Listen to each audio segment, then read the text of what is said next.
Welcome into day one of our September watercolor series that I am calling Simply Autumn. And we are keeping things cozy and simple this fall.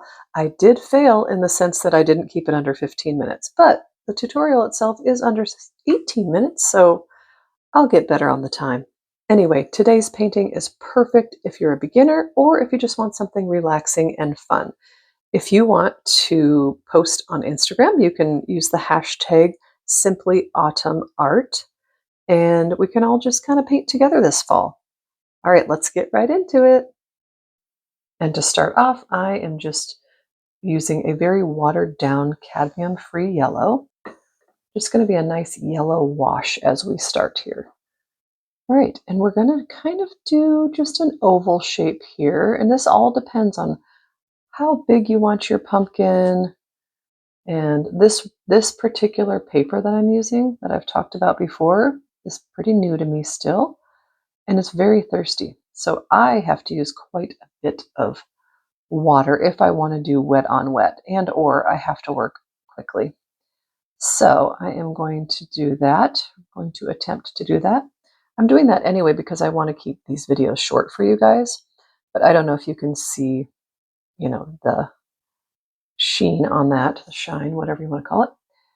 And next we're going to do a little, kind of like a little parentheses here.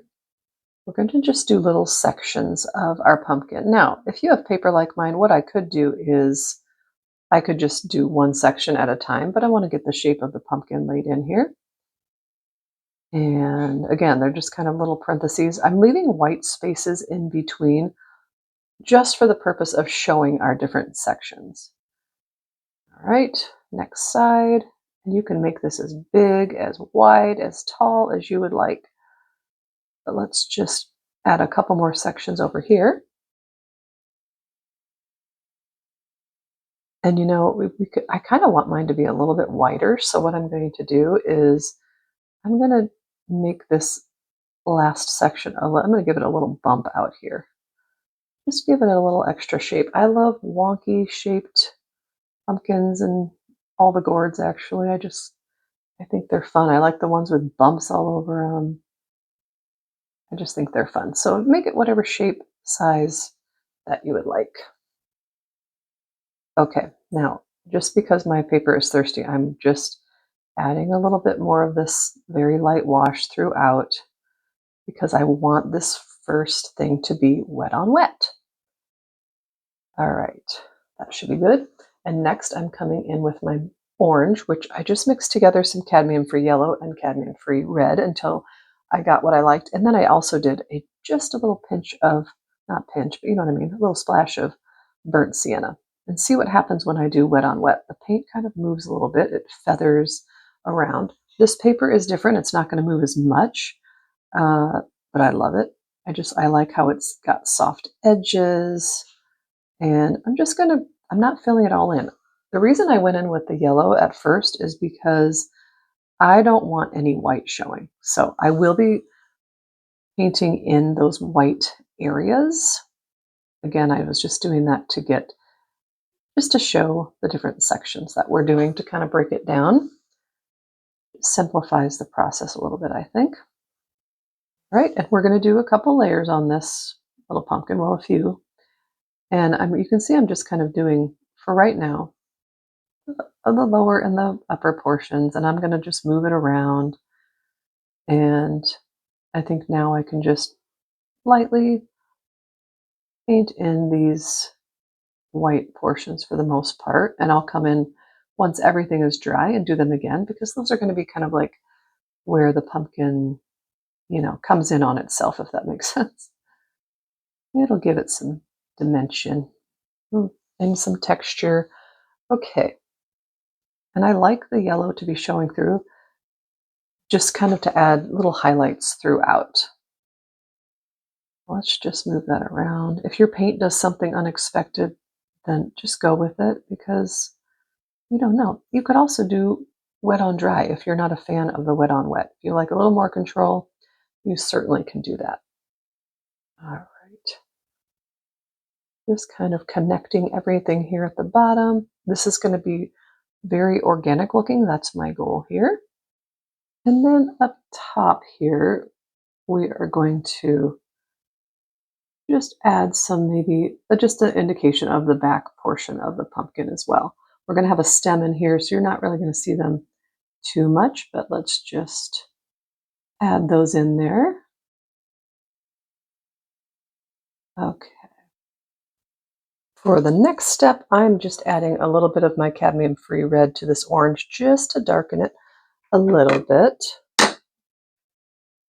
And I'm going to, this is going to look messy, so don't get scared. It's going to be messy here for a little bit.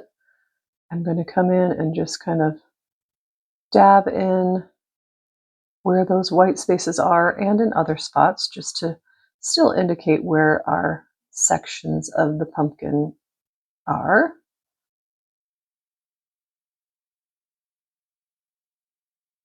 This does not have to be perfect. Yours does not have to look like mine. In fact, you might not want it to look like mine.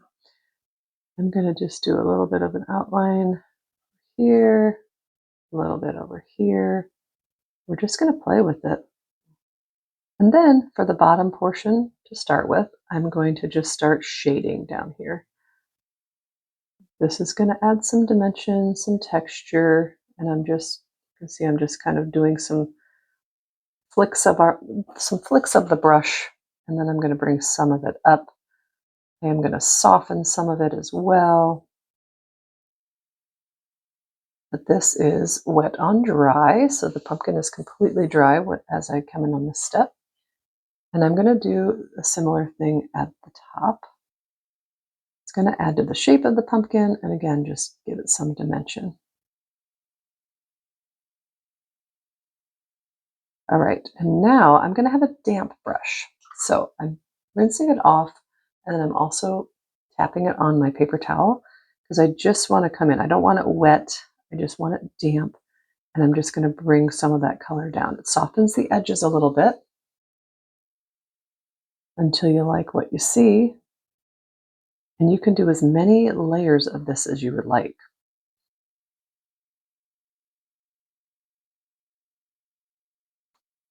And we're not worrying about making anything perfect. I just added a little more orange on here because I just want to work on the shape a little bit down here.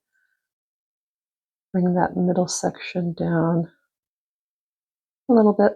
Again, not worry about perfection, just tweaking until we are enjoying what we see.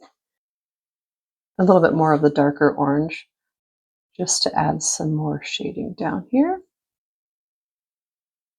And over here, filling things in.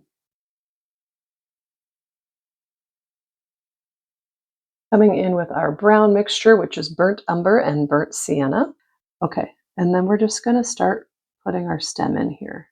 We can come in and fill in those white spaces if we need to, or we may fill them in with the brown. You can just do a straight up and down. I always like to make mine just a little bit more whimsical. And so that's what I'm going to do. And then we can just color that in. My cat is scratching on the door. One moment. All right, we'll bring that down a little bit here and out. And I'm going to let that dry and then add some texture with a darker brown.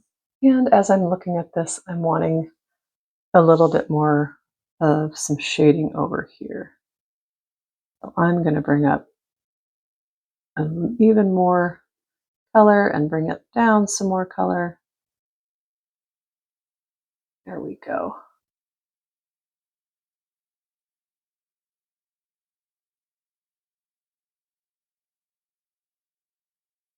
Now I've got a clean brush, just damp, and I'm going to move that color up a little bit.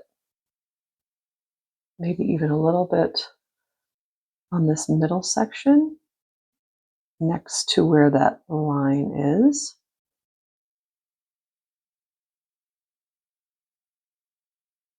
But yeah, leaving that yellow in the center, it just kind of acts like a nice highlight where the light might be hitting that fatter portion of the pumpkin. Okay, now back to brown. We're going to go with straight burnt umber to add some texture into our stem. And I'm switching to a size 2 brush. I was using a size 6. And I'm definitely going to color in all of the white spaces here to start with. And then we'll bring in some nice dark brown here.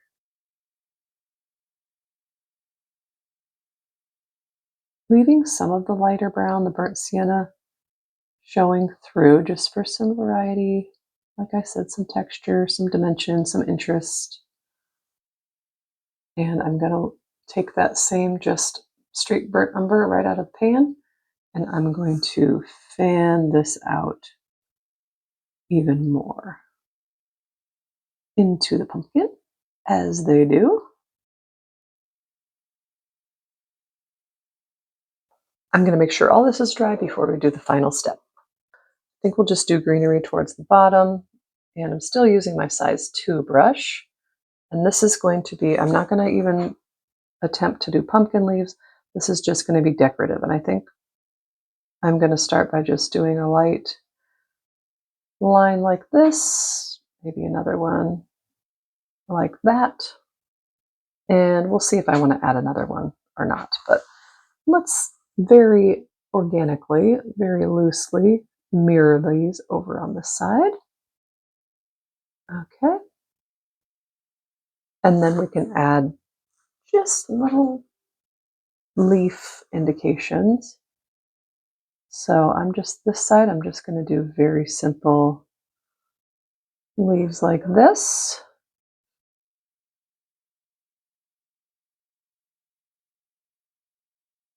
And then I'll do the same on the other side.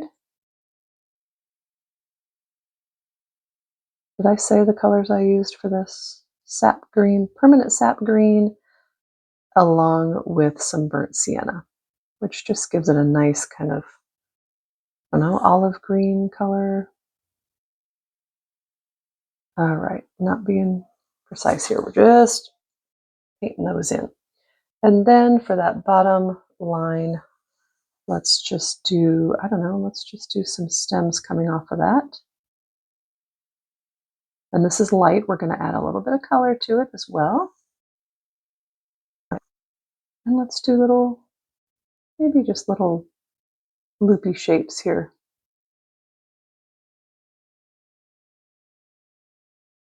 Now towards the bottom, I'm going to do a very light wash to start with. I've got quite a bit of water and a little bit of that green.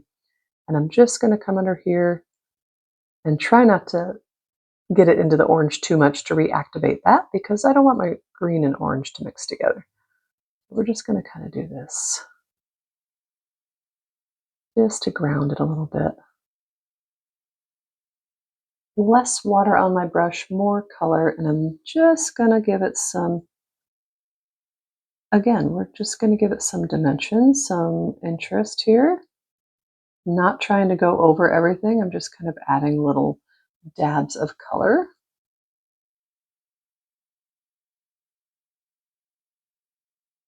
Leaving some of the lighter green show through as well.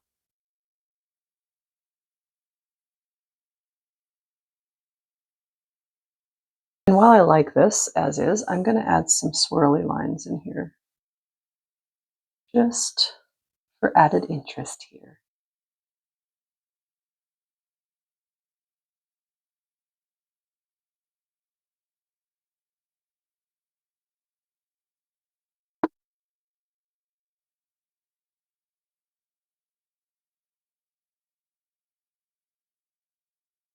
And darkening those up just a tad so we can see them better. I'm going to add a little bit more to the bottom here, just kind of a little bit darker, and then just fan it out.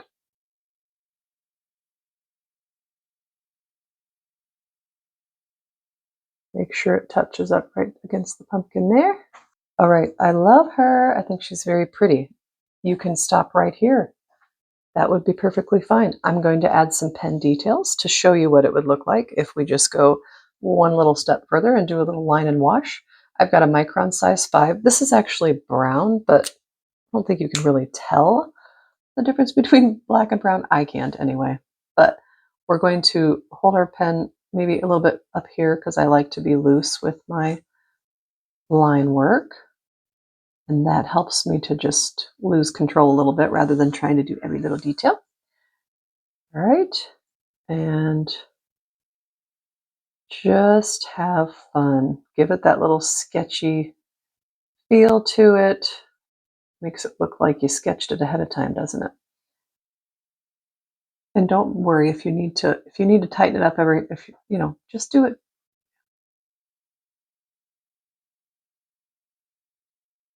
You could also, fill in some white spots here if you left any inadvertently.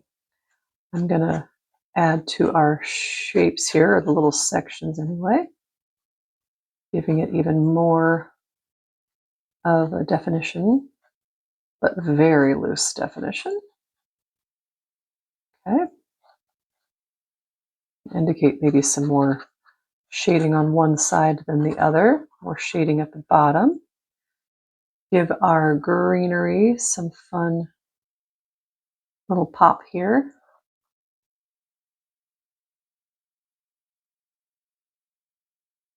I'm going to speed you through this after I do this side because I'm just going to do the same thing on the other side. You can always pause if you would like. You can see I'm being very loose.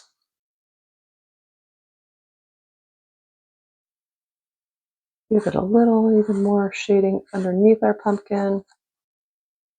And now we are going to use a little bit of white pen as well, my Jelly Roll size 10. And we're just going to maybe put some highlights on the top of the stem, maybe a few more highlights on this side. Since I did more shading on this side, let's pretend our light is kind of coming over here. So we're going to have a few more highlights here and there.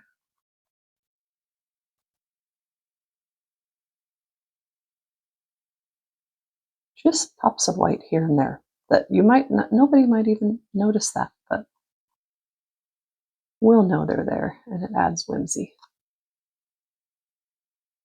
And there's day one complete of our Simply Autumn Watercolor Series. I hope you enjoyed watching. If you give it a try, I would love to know. I love seeing what you create. You can tag me on Instagram with the hashtag Simply Autumn Art, or you can message me privately if you don't want to post yours. And you can also email me. I will put my email in the description as well. All right, hope to see you for day 2 on Wednesday.